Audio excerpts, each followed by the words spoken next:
அதே மாதிரி இந்த பக்கம் பணமேன்னு அவங்களும் அப்படித்தான். வாங்க மீனா அவர்களே, மதுரை அரசாளும் மீனாட்சி. தமிழுக்கு அமுதென்று பெயர், இன்பத் தமிழெங்கள் உயிருக்கு நேர். தமிழ் அன்னைக்கு என் முதல் வணக்கங்கள். செங்கோல் பாண்டியனாகிய நடுவருக்கும் அவையோருக்கும் என் அன்பான வணக்கங்கள். அனைவருக்கும் விநாயகர் சதுர்த்தி நல்வாழ்த்துக்கள். அதாவதுங்கய்யா, ஒரு மனுஷனோட வாழ்க்கையில ஒவ்வொரு பகுதியிலையும் பணம் ஒரு முக்கிய தேவையா இருக்குங்கய்யா. அதாவது கருவறை முதல் கல்லறை வரை சில்லறை தேவை. என்னங்கய்யா, கருவறை முதல் கல்லறை வரை சில்லறை தேவை. சில்லறை வேணுங்கய்யா, இல்லைன்னா ஒன்றும் லாய்க்கப்படாது. சில்லறைன்னு திட்டுறாங்களே, அது என்ன? எல்லா சில்லறையும் உங்களுக்கு தெரியாததா ஐயா? நான் அது கிடையாதுங்க.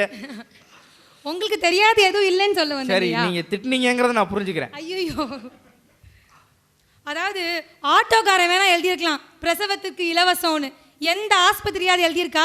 எந்த ஆஸ்பத்திரியாவது எழுதியிருக்கா? நீங்களே சொல்லுங்கய்யா. ஆட்டோலயே பிரசவம் ஆயிருதே. ஆடுறதானால அதுக்கு பேரே ஆட்டோ. அதாவது வாய்மைக்கும் உண்மைக்கும் நேர்மைக்கும் எடுத்துக்காட்டா விளங்குறது யாருங்கய்யா? வாய்மைக்கும் உண்மைக்கும் நேர்மைக்கும் எடுத்துக்காட்டாக விளங்கியவர் எனக்கு தெரிந்த அளவிற்கு இதற்கு முன்பு வாழ்ந்து மறைந்த அப்துல் கலாம். இப்போ நம்ம முருகன் சாரை பத்தி கொஞ்ச நேரம் பேசணுமே, அப்போ இருந்தது யாரியா? அவர் தான். வாய்மை எனப்படுவது யாதெனில் முருகன். செருப்புலயே அடிப்பாங்க வெளியே போனா. முருகன் ஐயா வீட்டுக்கு பக்கத்து வீடு நம்ம சொல்ல போனா ஹரிச்சந்திரன் சாரை பத்தி இப்போ நான் சொல்றேன். ஓ, ஹரிச்சந்திரன் சார். ஓகே ஓகே, சரியா? இப்போ அவருடைய மனைவிக்கு ஏற்பட்ட நிலை நம்ம எல்லாத்துக்கும் தெரியும். அதாவது தன்னுடைய சொந்த மகனை இறந்ததுக்கு அப்புறம் அடக்கம் பண்றதுக்கு காசு கேட்டாங்க. அப்போ ஹரிச்சந்திரனுக்கு தெரியாது அதோட அவருடைய மனைவின்னு. தெரிஞ்சதுக்கு அப்புறமும் என்ன பண்ணாரு, நேர்மையா காசு இருந்தாதான் நான் அடக்கம் பண்ணுவேன்னு சொன்னாரு. அவருக்கே அந்த நிலைனா நம்மளுக்கெல்லாம் என்ன, நீங்களே யோசிச்சுக்கோங்க. இன்றைய காலகட்டத்தில் பாசம் அவசியம்தான், நான் இல்லைன்னு சொல்ல. ஆனால் பணம் அத்தியாவசியம். அதை தான் சொல்கிறேன். இன்றைய காலகட்டத்தில் எங்கும் பணம், எதிலும் பணம். அதுவே அத்தியாவசியமாகவும் இருக்குது, மூலதனமாகவும் இருக்குது. வாய்ப்புக்கு நன்றி நல்கி விடைபெறுகிறேன். நன்றி, வணக்கம். அருமை அருமை. அடுத்ததா பாசமேங்கிற அணியிலிருந்து நிறைவு பேச்சாளரா வர்றாரு நம்ம தொழிலதிபர் அண்ணன் தங்கராஜ் அவர்கள். நடுவர் சார்ந்த அவைக்கு நல்லதொரு வணக்கத்தை தெரிவித்துக் கொண்டு அனைவருக்கும் விநாயகர் சதுர்த்தி நல்வாழ்த்துக்களையும் உரித்தாக்கி கொண்டு, நடுவர் அவர்களே மீனா வந்தாங்க. பாசத்தை வச்சு ஃப்ரீயாக ப்ளே ஸ்கூலில் ஒரு சீட்டு வாங்க முடியுமான்னு கேட்டாங்க. மீனா ப்ளே ஸ்கூலுக்கு போகிறதுன்னா நாங்கள் வாங்க தர தயார்.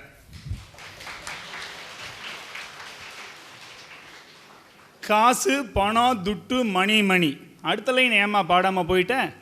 நல்ல வாயன் சம்பாரிச்சதை நார வாயன் துண்ணுறான். கணக்கு போட தெரியாதவன் காசை வாரி இறக்கிறான். அடப்பாவமே, அறகுறையா பாதி பாட்டை பாடிட்டு இப்படி போயிருக்கியம்மா. அது அவங்களுக்கு வேணுங்கிறத மட்டும் எடுத்துக்குவாங்க. இதுதான் பணத்தோட வேலையே, இதுதான் வேணுங்கிறத மட்டும் எடுத்துக்கிறது. ஐயா, அந்த காலத்தில் கடவுளுக்கே பார்த்தீங்கன்னா ஒரு பல விஷயத்தில் ஒரு பிரச்சனை, பெரிய பிரச்சனை வந்துச்சு. ஒரு பழத்தை நாரதர் கொண்டு வந்து கொடுத்துட்டாரு. அந்த பழம் முழுசாக சாப்பிட்டு தான் பலன்னு சொன்னோன்னே அது முருகனுக்கு கொடுக்குறதா விநாயகருக்கு கொடுக்குறது தான் ஒரு பிரச்சனை வந்தப்போ, யார் முதல்ல உலகத்தை சுற்றிட்டு வராங்களோ அவங்களுக்கு தான் பழம் அப்படின்னு சொல்லிட்டாங்க. இப்போது விநாயகர் என்ன பண்ணார், அம்மையப்பன் என்றால் என்ன, உலகம் என்றால் என்ன அப்படின்னு கேட்டாங்க. உடனே நாரதர் சொன்னார், அம்மையப்பன் தான் உலகம், உலகம்தான் அம்மையப்பன் அப்படின்னு சொன்னாங்க. உடனே பாசத்தால் சிவன் பார்வதியை சுற்றி பழத்தை வாங்கிட்டார். யார்? நம்ம விநாயகர். இந்த முருகன் மாதிரி மயிலேறி பறந்து போகல, அவசரம் அவருக்கு எதில் எடுத்தாலும். ஆமாம், உடனே பறந்து போயிடுறது. முருகன் வந்தார், நான் ஏதோ நொண்டிட்டு வந்தேனாமா. பாசத்தால் பாசம் இருக்கிறத பார்க்காம, உண்மையிலேயே பாசம் இருப்பதை பார்க்காமல் நான் வலிக்கு விழுந்தது உண்மைதான். அது எனக்கு கிடைச்ச தண்டனை. பாசம் இருப்பதை பார்க்காமல் வந்ததற்காக எனக்கு கிடைத்த தண்டனை. அதான் கண்மூடித்தனமான பாசம். ஐயா, இப்போ பாசம் இருக்கிறத பார்த்து நாங்கள் தெளிஞ்சிட்டோம். இன்னும் தெரியாமல் 3 உட்கார்ந்துட்டு இருக்குது. அதுக்கு என்ன பண்ணுறதுன்னு தெரியல. பாசத்துக்காக உயிரையே கொடுக்கறதுக்கு நாங்கள் தயாராக இருக்கோங்க. வலிக்கு விழுகிறதா பெரிய விஷயம்? இவர் ஹரிச்சந்திரன் வீட்டுக்கு பக்கத்து வீடு தான், நாங்கள் இல்லைன்னு சொல்லலை. ஆனால் பேர் பொய்ச்சந்திரன். இந்த மீனா மாதிரியே தான் இவரும் வந்து அறகுறை, எந்த பாட்டு எடுத்தாலும் ஒரு அறகுறையாக பாடிட்டே போகிறார். காசையே தான் கடவுளப்பான்னு ஒரு பாட்டு பாடினார், அழகான பாட்டு தான். அதை ஏங்க முழுசாக பாட மாட்டேன்றீங்க? அளவுக்கு மேலே பணம் வைத்திருந்தால் அவனும் திருடனும் ஒன்றாகும். முருகா முருகா யானை வட்டிதான் இவருதான். எனக்கு தெரிஞ்ச நண்பர் ஒருத்தர் சொன்ன விஷயம், ஒரு நல்ல மாணவன் இருந்தான், அவனுக்கு வந்து உயர்வான எண்ணங்கள் இருந்தது. அந்த பள்ளியிலேயே அவன் சிறந்த மாணவன், முதல் மதிப்பெண் எடுக்கக்கூடிய மாணவன். அவனுக்கு வந்து என்னாச்சு அப்படின்னம்னா, உயர்வான எண்ணத்தோடு இருந்தவனுக்கு என்னாச்சுன்னா அடுத்த நாள் இருந்து பள்ளிக்கூடத்துக்கு போகல. ஏன்னு கேட்டோம்னா, அடுத்த நாள் செய்தி ஒன்று வந்துச்சு, அவங்க அப்பா ஒரு அரசு அதிகாரி, அவர் லஞ்சம் வாங்கி கைது பண்ணிட்டாங்க அப்படிங்கிற ஒரு செய்தி படத்தோட பேப்பரில் வந்துச்சு. அதுலேருந்து இந்த அவமானம் தாங்க முடியாமல் அந்த பையன் பள்ளிக்கூடம் போகிறதே நிறுத்திட்டான். இது பாசத்தால் வந்துச்சா பணத்தாசையால் வந்துதா? பணத்தாசையால் குடும்ப உறவுகள் மகிழ்ச்சியற்று போகின்றன. இந்த கூட்டு குடும்பம்னு சொல்லுவோம் இல்லையா, அந்த கூட்டு குடும்பத்துக்கே வேட்டு வச்சது பணம் தான். ராஜாக்கள் மாளிகையும் காணாத இன்பமடா, நாலுகால் மண்டபம் போல் நாங்கள் கொண்ட சொந்தமடா. ராஜாக்கள் மாளிகையும் காணாத இன்பமடா, நாலுகால் மண்டபம் போல் நாங்கள் கொண்ட சொந்தமடா. ரோஜாவின் இதழ்களை போல் மாறாத வாசமடா, ரோஜாவின் இதழ்களை போல் தீராத வாசமடா. 100 ஆண்டு வாழ வைக்கும் மாறாத பாசமடா. முத்துக்கு முத்தாக சொத்துக்கு சொத்தாக அண்ணன் தம்பி பிறந்து வந்தோம் கண்ணுக்குள் கண்ணாக. ஐயா, இன்னைக்கு 4 அண்ணன் தம்பி எங்கே சேர்ந்து இருக்க முடியுது? முதல்லாம் அப்படி இருந்துச்சு, இப்போ இல்லாமல் போனதுக்கு என்ன காரணம்னா பணம் தான். ஐயா, பணம் இனிது பொருள் இனிது என்பதும் உறவினர் பாசம் அறியாதவர். இது என்னங்க இது? இது நம்ம நவீன திருவள்ளுவர் சொன்னதுங்க. அது யாருன்னு கேட்டேன், நான் தாங்க. கொண்டை இல்ல, ஓ நவீன திருவள்ளுவர். ஐயா, பின்விளைவு தெரியாமல் பணத்தின் முன்னால் போகாதீர்கள். ஒரு வீட்டில் ஒரு பேரை வந்து கேட்குறான், ஒரு பையன் கேட்குறான், அப்பா தாத்தா பாட்டி எப்போ வருவாங்க அப்படின்னு. உடனே அம்மா சொல்கிறா, இருடா இன்னைக்கு தேதி ஒன்றாச்சுல்ல, இதோ பாரு உங்கள் சித்தப்பா இப்போவே அனுப்பிச்சி விட்ருவான். என்ன பிரச்சனைன்னா, அந்த தாத்தா பாட்டிக்கு 2 பையங்க. அது ஒரு பையன் வந்து பார்த்தீங்கன்னா இந்த பையனோட அப்பா, இன்னொரு பையன் வந்து வேறு ஊரில் இருக்கிறாரு. இவங்களுக்குள்ள என்ன அக்ரிமெண்ட்னா, அப்பா அம்மாவை வந்து ஆளுக்கு 1 மாதம் வச்சு பார்த்துக்கிறதுன்னு முடிவு. அக்ரிமெண்ட் பிரகாரம் 1 மாதம் அங்கே தங்கியாச்சு, அடுத்து இங்கே வரப்போகிறான். இந்த பையனுக்கு வந்து பார்த்தீங்கன்னா தாத்தா பாட்டி மேலே ஒரு பாசம், அதனால ஏங்குறான், எப்படா வருவாங்கன்னு பார்த்துட்டு இருக்கிறான். அதுக்கு வந்து இந்த அம்மா திட்டுனது இதுதான், இருடா உங்கள் சித்தப்பா அனுப்பிச்சி விட்டுருவான் அப்படின்னு சொல்லியாச்சு. இந்த பையனுக்கு ஒரு சந்தேகம் வந்துடுச்சு. உடனே அவங்க அப்பாவை கூப்பிட்டு, டாடி எனக்கு ஒரு டவுட்டு அப்படிங்கிறாரு. உடனே பரவாயில்லையே பையன் ஏதோ சந்தேகம் கேட்குறான்னு போனோன்னே, அப்பா உங்களுக்கு நான் ஒரே பையன், நான் பெருசானதுக்கு பின்னால் 1 மாதம் எங்கள் வீட்டில் தங்குவீங்க, இன்னொரு மாதம் எங்கே போவீங்கன்னு கேட்டான். நீங்கள் பணத்திற்கு ஆசைப்பட்டு உறவுகளையும் பாசத்தையும் கூறு போட்டீர்கள் என்று சொன்னால் உங்களுக்கும் இந்த நிலைதான். பாசம்தான் உயர்வானது, சிறந்தது என்பதை நான் ஆணித்தரமாக இங்கே பதிவு செய்ய விரும்புகின்றேன். கடைசியாக ஒரே ஒரு விஷயம், பாசத்தை நேசிக்கணும், சோதிக்கக்கூடாது. ஒரு அம்மா சோதிச்சு பார்த்தாங்க, அவங்களுக்கு என்ன நிலைமையாச்சுன்னு சொல்கிறேன் கேளுங்க. ஒரு அம்மாவுக்கு 3 பிள்ளைங்க, அந்த 3 பிள்ளைகளுக்கும் கல்யாணம் பண்ணி வச்சிட்டாங்க. கம்முன்னு இருக்க வேண்டியது தானே. இந்த மருமகன்கள் எப்படிப்பட்டவங்க, அவங்க பாசமாக இருக்காங்களா அப்படிங்கிறத சோதித்து பார்க்கணுங்கிறதுக்காக முதல் மருமகனை கூப்பிட்டு ஆற்றுல பரிசலில் போனாங்க. பரிசலில் போகும்போது திடீர்னு வந்து தவறி விழுந்துட்டாங்க. வேணுமுன்னே மாப்பிள்ளை என்ன பண்ணுறாரு, ரியாக்ஷன் எப்படி இருக்குதுன்னு பார்க்கறதுக்காக தவறி விழுந்துட்டாரு. உடனே அந்த மாப்பிள்ளை பதறி போய் டமான் குதிச்சு அந்த அம்மாவை காப்பாற்றிட்டாங்க. வந்தாச்சு. அடுத்த நாள் காலையில் இந்த முதல் மருமகன் போய் வீட்டு கதவை திறக்கிறான். கதவை திறந்தோன்னு பார்த்தா மாருதி ஸ்விஃப்ட் கார் புத்தம் புதுசு நிற்கிது.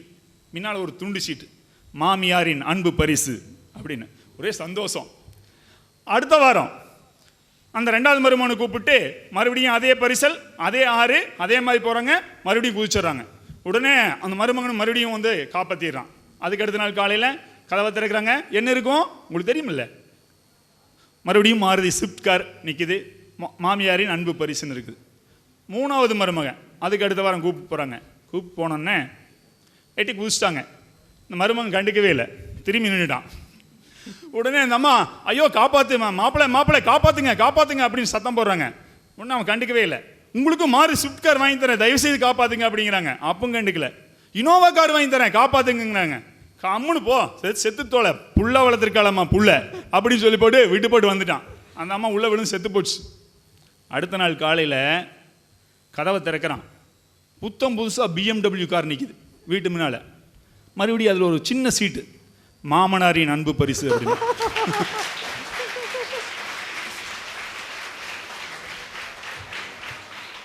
ஐயா பாசத்தை காட்டுங்கன்னா நீங்கள் பணத்தை காட்டி வளர்த்தங்காட்டிக்கு தான் இப்படி இந்த நிலைமை. பாசத்தின் பின்னால் செல்லுங்கள், மோசம் போக மாட்டீர்கள். பணத்தில் பின்னால் சென்றால் நிச்சயம் மோசம் போவீர்கள். பணம் பர்சில் இருக்குது, பணம் பர்சில் இருக்குது, ஆனால் பாசம் மனசில் இருக்குது. பர்ஸ் இல்லாதவர்கள் இருக்கலாம், மனசு இல்லாதவர்கள் இருக்க முடியாது. பணம் வாழ்வதற்கு அவசியம் இல்லை என்று சொல்லவில்லை, ஆனால் வாழ்க்கைக்கு பாசம் அவசியம். பாசம்தான் மகிழ்ச்சியை கொடுக்கும் என்று கூறி விடைபெறுகின்றேன். நன்றி. தங்கராஜ் அண்ணா பேசியிருக்கிறாரு.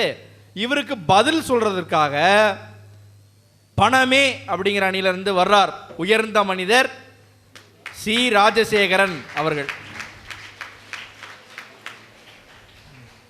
குடும்ப உறவினுடைய மகிழ்ச்சிக்கு பெரிதும் காரணமாய் இருப்பது பணமே என்ற அணியிலே தான் நான் வாதிட வந்தேன். இங்கு வந்து பார்த்த பிறகு மங்கையர்க்கரசிக்கு பிறகு துர்கா தேவிக்கு பிறகு எனது அருமை நண்பர் தங்கராஜுக்கு பிறகு, அது மட்டுமல்ல அறிவாளிகள் நிறைந்த இந்த அங்கப்பா அரங்கத்திலே பொய் பேச முடியாது என்பதை உணர்ந்து அரமனதோடு அந்த பணத்தை வாங்கி பார்க்கிறேன். அந்த பணத்திலே டாட்டாவினுடைய படத்தையோ பிர்லாவினுடைய படத்தையோ அதில் அச்சடிக்கப்படவில்லை. குணத்தால் நிறைந்த பாசத்தால் நிறைந்த மகாத்மா காந்தியினுடைய படத்தை தான் அந்த பணத்திலேயே போட்டிருக்கிறார்கள். ஆகவே என்னுடைய தோல்வியை ஒத்துக்கொண்டு மீண்டும் ஒரு முறை இறைவன் அருள் புரிந்தால் இந்த அங்கப்பா அறிவியல் மற்றும் இந்த கல்லூரியிலே பேசுவதற்கு வருகிறேன் என்று சொல்லி அருமையான வாய்ப்பினை நல்கிய உங்கள் அத்தனை நல்ல உள்ளங்களையும் பாராட்டி வாய்ப்பிற்கு நன்றி கூறி விடைபெறுகிறேன் அப்படின்னு சொல்லிட்டு போறதுக்கு நான் இழிச்சு வாயனும் இல்லைங்க, ஏமாலியும் இல்லைங்க நடுவர் அவர்களே.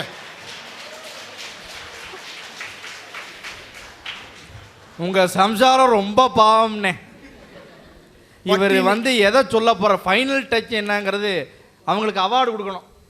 பட்டினி கிடந்து பசியால் மெலிந்து பால்பட நேர்ந்தாலும், எந்தன் கட்டுடல் வளைந்து கைகால் தளர்ந்து கவலை மிகுந்தாலும், எந்தன் வாழ்வு கெட்டு நடுத்தருவோடு கிடந்த ஒரு கீழ்நிலையுற்றாலும், மன்னர் தொட்டு வளர்த்த தமிழ் மகளே நின்னை தொழுவிட மறவேனா, அன்னை தமிழுக்கே என் முதல் வணக்கம். எங்கள் அணிக்கு விருமாண்டியாகவும் எதிரணிக்கு சந்தன கடத்தல் வீரப்பனை போல ஒரு தீர்ப்பினை இந்த மன்றத்திலே தர இருக்கிற நடுவர் பெருந்தகை அவர்களே. என்னங்க இந்த அம்மா பாண்டியன் நிச்சய அந்த ஆளும் செத்து விட்டார். சந்தன கடத்தல் வீரப்பனையும் சுட்டு கொண்டாங்க.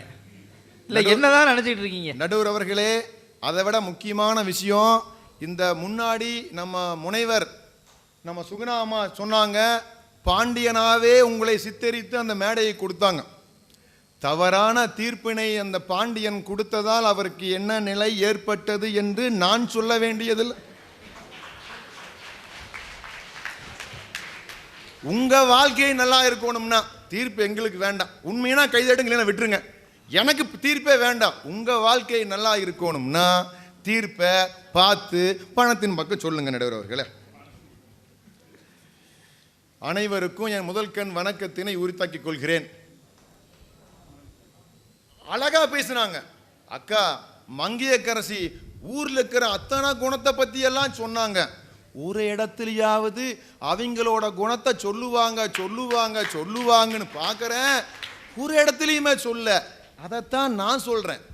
வீட்டுக்கு நடுவர்களை யாரை பார்த்தாலும் நீங்க வீட்டுக்கு வாங்கன்னா வீட்டுக்கு வாங்கக்கா, வாங்க எங்க வீட்டில் சாப்பிட்டு போங்கன்னு தான் பாசமாவே கூப்பிடுவாங்க. ஒரு நாள் அப்படித்தான் அந்த பாசத்து கேட்டு நான் போயிட்டேன். போனோடனே சொன்ன மாதிரி நினைச்ச மாதிரி பெரிய தலைவால் இலைய போட்டாங்க. போட்டோன்னு அத்தனை ஐட்டங்கள் எல்லாமே அசல் நெய்யால் செய்யப்பட்டது, தயாரிக்கப்பட்டது. சரி சாப்பிடலாம்னு கை வைக்க போகிறேன் சொல்கிறாங்க. நான் இருங்கண்ணா கொஞ்சம் இருங்க, பருப்பு கொஞ்சம் நெய் ஊற்றிக்கிறேன்னாங்க. சரி பரவாயில்லையேன்னு சொல்லிட்டு நெய் ஊற்றுனாங்க. சாப்பிட்டு முதல் வாயை வைக்க போகலான்னு நினைக்கிறேன். சொல்கிறாங்க பாருங்க பாசக்கார புள்ள, சாப்பிடுங்கண்ணா சாப்பிடுங்க, எந்தெந்த நாயோ வந்து எங்கள் வீட்டில் சாப்பிட்டு போகுது, நீங்கள் சாப்பிட்றதுக்கு என்னன்னா சாப்பிடுங்கன்னாங்கிறேன். இது அவரோட பாசம். அடுத்தது இந்த இந்த கல்லூரியுடைய சூப்பர் ஸ்டார் நம்ம துர்கா தேவி, அவங்களும் அப்படித்தான். வீட்டுக்கு போனால் விருந்தே ஹோட்டல் வச்சுக்கிறாங்களா, அதனால சாப்பாடு போட அனுப்பவே மாட்டாங்க. ஒரு நாள் நான் வீட்டுக்கு போயிருந்தேன். அந்த முன்னாடி வீட்டில் ஒரு நாய் ஒன்று இருக்குது, அது பார்த்தா குலைக்குது முறைக்குது. சரி அப்படியே கையை பிடிச்சி உள்ள கூப்பிட்டு போயிட்டாங்க. போன சாப்பாடெல்லாம் போட்டாங்க. நான் சாப்பிட்டே இருக்கிறேன், அந்த நாய் குலைக்கிறதையும் நிறுத்தலை முறைக்கிறதையும் நிறுத்தலை. ஏமா துர்கா தேவி இப்படி குலைக்குதுன்னு கேட்குற? அதுக்கு துர்கா தேவி சொல்லுது, அப்படித்தானே அதுக்கு ஒரு கெட்ட வழக்கம் இருக்குது, அதோட தட்டில் யார் சாப்பிட்டாலும் இப்படித்தான் முறைக்கி குறைக்கும்னா. இது அவரோட குணம். அடுத்து நம்ம தங்கராஜ் இங்கே வந்து கூட்டத்தை பார்த்தோன்னு சும்மா குமரிட்டார். இந்த கூட்டமெல்லாம் பட்டிமன்ற கேட்க வந்த கூட்டம்னு தப்பா நிறைஞ்சிட்டார். நடுவர் அவர்களே, வகுப்பில் இருக்கிற புடுங்களுக்கு இந்த பட்டிமன்ற புடுங்கள் கொஞ்சம் கம்மியா இருக்குது நினைச்சிட்டு தான் வந்து இங்க உட்காந்துக்கிறாங்களே தவிர வேற ஒன்றும் கிடையாது. இது உண்மையினா கைதட்டுங்க, இல்லைன்னா விட்டுருங்க. நான் தப்பே சொல்லவே இல்லை. நாங்க என்னைக்குமே உண்மைக்கு மாறா பேசுறதே கிடையாது. மணி வேற கரெக்டா ஒன்னாச்சு. நடுவர் அவர்களே, இவங்களை விட்டுருங்க. பழனி மலையில ஒரு குருட்டு பிச்சைக்காரன், அவன் பிச்சை எடுக்கிறான் பாருங்க. பழனி மலையில கண்ணில்லாத கபோதிங்க நாங்க தான், கண்ணாக விளங்க வேணும் நீங்க தான், 8 நாளா கொலப்பட்டு நீதான், தோசை இல்லாம் வெறும் சட்டு நீதான். பழனி மலையில பிச்சைக்காரன், குருட்டு பிச்சைக்காரன். அந்த நேரத்தில் துர்கா தேவி மாதிரி ஒரு பொண்ணு 8 தூக்கி தட்டில் போட்டுச்சு. உடனே அந்த குருட்டு பிச்சைக்காரன் பாருங்க, போமா பொட்ட புள்ள, நாங்க 8 தொட்டதில்ல, மினிமம் 10 ரூபா, மேக்சிமம் 10 ரூபா. குருட்டு பிச்சைக்காரனுக்கே பணத்தோட அருமை தெரியும் போது இந்த 3 பணக்காரர்களுக்கு ஏன் தெரியல எனக்கு தெரியவே இல்லை. அதாவது இங்க பணம் கிடைக்கலன்னு சொல்லிட்டு தங்கராஜ் மாதிரி ஒருத்தர், ஒரு கணவர் தன்னுடைய குடும்பத்தினுடைய மகிழ்ச்சிக்காக தன்னுடைய மகிழ்ச்சியை விட்டுட்டு வெளிநாட்டுக்கு வேலைக்கு போறார். எங்க போறாரு? வெளிநாட்டுக்கு வேலைக்கு போறார். அங்க போய் ஏஜென்ட் எல்லாம் ஏமாத்திட்டான். எல்லாம் அடமானம் வச்சுட்டு போயாச்சு. 3 மாசம் ஆயாச்சு, பணமே கொடுக்கல. அங்கிருந்து கடிதம் எழுதுற மனைவிக்கு, ஆசை மனைவிக்கு, அன்பு மனைவிக்கு, ஆசை அத்தான் எழுதி கொள்வது, பல 1000 சம்பளங்களை தருவார்கள் என்று ஏமாந்து வந்தேன். இங்கு வந்து 100 ஒட்டகங்களை கொடுத்து மேய்க்க விட்டு விட்டார்கள். இன்று தருவார்கள் நாளை தருவார்கள் என்று ஏமாந்து 3 மாதம் ஆகிவிட்டது. என் பணம் அனுப்புவாய் என்று நீ எதிர்பார்த்திருப்பது எனக்கு நன்று தெரியும். ஆகவே உன்னை வெறுங்கையோடு இந்த கடிதத்தை முடிக்காமல் 1000 முத்தங்களை பரிசாக இந்த கடிதத்தோடு அனுப்பியிருக்கிறேன். இந்த அம்மா அடுத்தது, அன்பு அத்தான் அவர்களுக்கு நீங்கள் அனுப்பிய 1000 முத்தங்கள் வந்து சேர்ந்தது. 200 முத்தங்களை வீட்டு ஓனருக்கு வாடகையாக கொடுத்து விட்டேன். மீதி இருக்கிற 200 முத்தங்களை எடுத்து மளிகை கடைக்காரனுக்கு பாக்கியாக கொடுத்து விட்டேன். 50 முத்தங்களை எடுத்துக்கொண்டு அதிகாலையில் ஓடினேன் பால்காரரிடத்தில் கொடுப்பதற்கு. அவர் நான் குளிக்காமல் வந்திருக்கிறேன், குளித்து விட்டு வந்து வாங்கிக் கொள்கிறேன் என்று போய்விட்டார். நீங்கள் பணம் அனுப்பி இருந்தாலும் கூட இப்ப இங்க இருக்க இவ்வளவு மகிழ்ந்து இருக்க மாட்டார். ராஜசேகரனா, அந்த துபாய் போனவர் எனக்கு ஒரு 200 ரூபா கொடுக்கணும். ஆகவே நீங்கள் பணம் அனுப்பவில்லை என்று கவலைப்பட வேண்டாம்.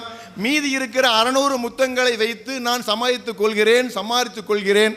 ஆகவே நீங்கள் சம்மதத்தோடு இருங்கள் என்ற ஒரு கடிதத்தை முடித்தார்கள் என்று சொன்னால் நான் அங்கு வாதிட தயாராக இருக்கிறேன். நடுவர்களே, உண்மையா? ஒரு ஒட்டகத்தை வித்தாச்சு அமுச்சு வச்சிருவோம். அதுக்கப்புறம் அந்த அம்மா எல்லாத்தையும் காசு இருந்தா வாங்கலாம், எங்க அம்மா வாங்க முடியுமா? பாடினாங்களேன்னா அந்த பாடினவனுக்கு 1000 லட்சம் ரூபாயும், அதே பாட்டு பாடின பாடலாசிரியருக்கு 1,00,000 ரூபாயும் ப்ரொடியூசர் கொடுத்தது யாராச்சும் தெரியுமா? சும்மா சும்மா ஒரு மேடை கிடைச்சதுன்னா எதை வேணாலும் பேசலாம், எப்படி வேணாலும் பேசலாம்னு பேசவே கூடாது. இப்படித்தான் பேசணும். ஏன்னா இது அறிவாளர் நிறைந்த மேடை, அங்கப்பா மேடை. நடுவர் அவர்களே, இன்று இல்லறம் எல்லாம் சிறப்பாக இருக்கிறதுன்னு சொன்னா உங்களுக்கு நல்லா தெரியும். ஒரு காலகட்டத்தில் திருமணங்கள் சொர்க்கத்தில் தான் நிச்சயிக்கப்படுதுன்னு சொன்னாங்க, கரெக்டுங்களா? பிறகு என்ன சொன்னாங்க? ரொக்கத்தில் தான் நிச்சயிக்கப்படுகிறதுன்னு சொன்னாங்க. ரெண்டுமே இல்லை. திருமண வாழ்க்கை என்பது சொர்க்கமாக இருக்க வேண்டும் என்று சொன்னால், திருமண வாழ்க்கை என்பது சொர்க்கமாக இருக்க வேண்டும் என்று சொன்னால் உங்கள் கையிலே பணம் இருக்க வேண்டும். நடுவர் அவர்களே, குடும்ப உறவினுடைய மகிழ்ச்சிக்கு பெரிதும் காரணமாக இருப்பது பணமே. பாசமே என்ற தீர்ப்பினை கூறி நீங்கள் திருப்பதிக்கோ பழனிக்கோ சாமியாராக போய்விடாதீர்கள். பணமே என்ற தீர்ப்பினை கொடுத்து இந்த கல்லூரி போல மிகப்பெரிய கல்லூரிகளை உருவாக்கி அங்கு பாசக்கார பிள்ளைகளை உருவாக்க வேண்டும் என்னுடைய ஆவலையும் பூர்த்தி செய்து கொண்டு உங்கள் அத்தனை உள்ளங்களுக்கும் நன்றி கூறுகிறேன். நன்றி, வணக்கம். குடும்ப உறவின் மகிழ்ச்சிக்கு ஒன்றும் இல்லைங்க. நான் போய் எங்கள் அக்கா பொண்ணு அவகிட்ட ஒரு 500 ரூபாய் கொடுத்தேன். கிளம்பி வர்ற போது எங்கள் அக்கா கூப்பிட்டா, டே அந்த காசை வாங்கடா. ஏன் அப்படின்னு, நீ 500 ரூபா கொடுத்தா அவளுக்கு என்னடா தெரியும்? அவளை கடைக்கு கூட்டிகிட்டு போ, அவள் என்ன கேட்குறாளோ ஒரு 50 ரூபா 100 ரூபாய்க்காவது வாங்கி கொடு. எங்கள் மாமா வாங்கி கொடுத்ததுன்னு சொல்லி அவள் எல்லாத்திட்டையும் காமிப்பா. இந்த 500 ரூபாயை அவள் வந்து காமிக்க மாட்டா. அதனால் காசெல்லாம் கொடுக்காதரா அப்படின்னா. அதாவது இந்த பாசம் அப்படிங்கிறது வந்து அது வந்து ஒரு மனிதன் சமுதாயத்திற்கு அது வந்து ஒரு நோய்ங்க. இந்த பணம் அப்படிங்கிற விஷயம் வந்து மனித இனத்துக்கு மட்டும்தான் இருக்குது. இந்த அவங்க சொன்னாங்களே அதிகமாக பேசப்பட்டது இங்கே பாசம், பணம், அப்புறம் நாய் ஏதாவது கடைக்கு போய் எக்ஸ்கோஸ் மீ டோ சிசர் ஃபில்டர்னு கேட்குதா? இல்லை மிருகங்கள் ஏதாவது பணம் செலவு பண்ணுதா? எல்லாம் நிம்மதியாக இருக்குது. No blood pressure, no tension. பறவைகளுக்கும் மிருகங்களுக்கும் இந்த வந்து பணம்ங்கிற பிரச்சனையே இல்லை. கண்ணதாசன் அருமையாக சொல்லியிருப்பார் பாட்டில், அண்ணன் என்னடா தம்பி என்னடா அவசரமான உலகத்திலேங்கிற ஒரு பாட்டுங்க. பெட்டை கோழிக்கு கட்டு சேவலை கட்டி வைத்தவன் யாரடா, அது 8 குஞ்சுகள் பெற்றெடுத்த பின் சோறு போட்டவன் யாரடா, சோறு போட்டவன் யாரடா. வளர்த்த குஞ்சுகள் பிரிந்த போதிலும் வருந்தவில்லையே தாயடா. மனித ஜாதியில் வந்த பாசங்கள் மனதினால் வந்த நோயடா, மனதினால் வந்த நோயடா.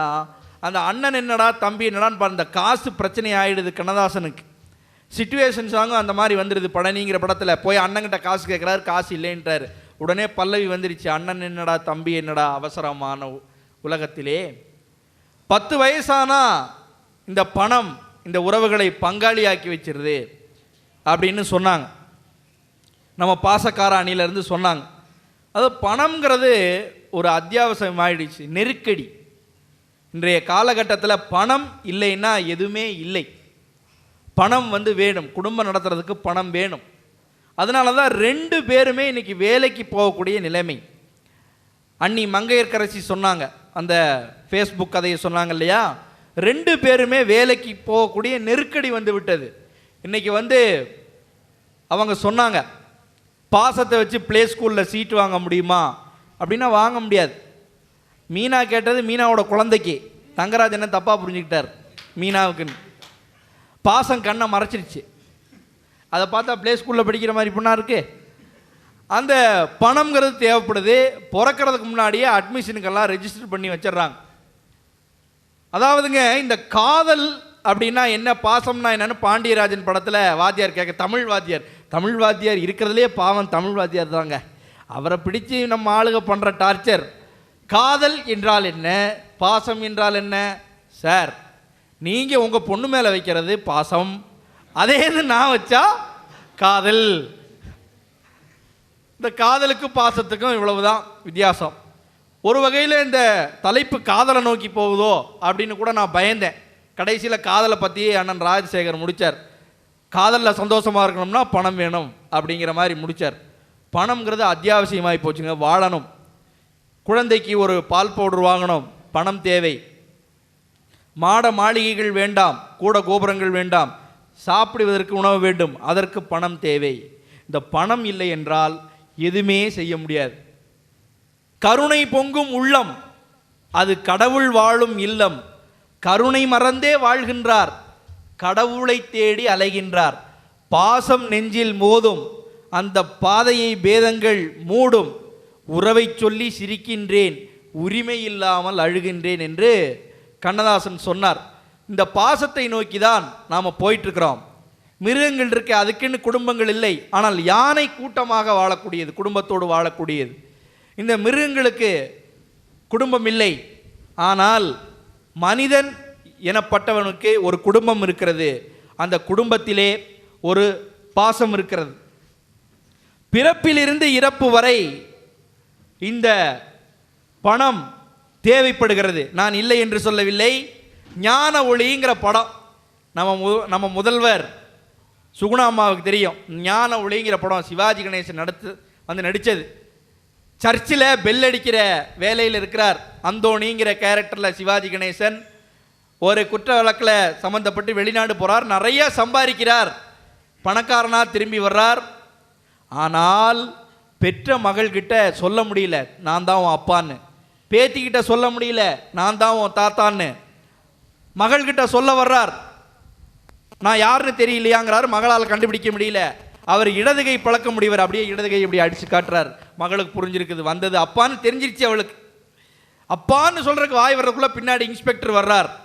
எங்கே ஒத்துக்கிட்டா அப்பா மாட்டிக்கு வரணும், வாங்க இன்ஸ்பெக்டர் அப்படின்னு இந்த மகள் சொல்கிறா. ஏங்குறார். செல்வங்கள் குவிந்தது, மாளிகை வந்தது, சேவை புரிந்திட சேவகர் 1000 தேடி கொண்டாடிட நண்பர்கள் வந்தனர். 1000 இருந்தும் வசதிகள் இருந்தும் நோ பீஸ் ஆஃப் மைண்ட். எத்தனை வசதிகள் இருந்தாலும் நிம்மதி இல்லையே. முடிவா இறுதியா ஒன்னே ஒன்று நான் சொல்லிக்கிறேங்க. எல்லா அப்பாக்களும் எல்லா அம்மாக்களும் ராஜாக்கள் அல்ல, ராணிகள் அல்ல. ஆனால் எல்லா பிள்ளைகளும் இளவரசர்களாக இளவரசிகளாகத்தான் வளர்க்கப்படுகிறார்கள். செல்வந்தர் இல்லத்தில் சீராட்டும் பிள்ளைக்கு பொன்வண்ண கிண்ணத்தில் பால் கஞ்சிங்கிறாவோ, அதற்கு அவன் தந்தை சொல்றான், கண்ணாடி வளையலும் காகித பூக்களும் கண்ணே முன் மேனியில் நிழலாடும், இல்லாத உறவுகள் விளையாடும் என்று. இறுதியிலே என் மனைவி கூட பிறந்தவர் 4 பேர், கிராமத்தில் பிறந்தவங்க. அந்த கிராமத்தில் 15 வயசில் கல்யாணம் பண்ணி வச்சிடுறாங்க. ஆனால் என்னுடைய மாமியார் 4 குழந்தைகளையும் மாடு வளர்த்தி பால் கறந்து படிக்க வச்சாங்க. அப்போ நான் அவங்கள கல்யாணம் பண்ணுற போது என் மனைவி கிட்ட சொன்னேன், நீ இவ்வளோ நாள் கஷ்டப்பட்டிருப்பம்மா, இனிமேல் நம்ம கூட வசதியாக நீ சந்தோஷமாக இருக்க போகிறேன்னு. கஷ்டமெல்லாம் படலைங்க, ஆண்டவன் இதாவது எங்களுக்கு கொடுத்துருந்தானேன்னு சந்தோஷப்பட்டேன் அப்படின்னு ஒரு வார்த்தையை செருப்பில் அடிப்பதை போல் சொன்னாள். ஆக போதும் என்ற மனமே பொன் செறியும் மருந்து. குடும்பத்திற்கு தேவையான பணத்தை நாம் சம்பாதிப்போம், செலவழிப்போம். அது எதற்காக செலவழிக்கிறோம்? குடும்பத்திற்காக செலவழிக்கிறோம், பாசத்திற்காக செலவழிக்கிறோம். பாசங்களும் பந்தங்களும் பிரித்தாலும் பிரியாதது. ஆக இந்த குடும்பத்தின் மகிழ்ச்சிக்கு பெரிதும் துணை நிற்பது, வழி நடத்துவது, உறுதுணையாக இருப்பது. பெரிதும் அப்படின்னு வந்துருச்சு ஒரு கேள்வி. பணம் தேவையில்லையா? பணம் தேவை. துணை நிற்பது பணம், ஒத்துக்கிறேன். ஆனால் பெரிதும் துணை நிற்பது எது அப்படின்னு ஒரு கேள்வி கேட்டால், உண்மையா சொல்லப்போனா, எல்லோரும் சொல்லப்போனால், எப்படி விருந்தோம்பல் கொடுத்து நம்முடைய முதல்வர் சுகுணா அம்மா அவர்கள் பாசத்தோடு நம்மை எல்லாம் அரவணைத்தார்களோ, அதை போல குடும்ப மகிழ்ச்சிக்கு பெரிதும் துணை நிற்பது பாசமே என்று கூறி இந்த விநாயகர் சதுர்த்தி பட்டிமன்றத்தை நிறைவு செய்கின்றேன். பார்த்த அனைத்து நல்ல உள்ளங்களுக்கும் மீண்டும் விநாயகர் சதுர்த்தி பெருநாள் வாழ்த்துக்களை தெரிவித்துக் கொண்டு நன்றி கூறி விடைபெறுகிறேன். நன்றி, வணக்கம். வாழ்க வையகம், வாழ்க வளமுடன்.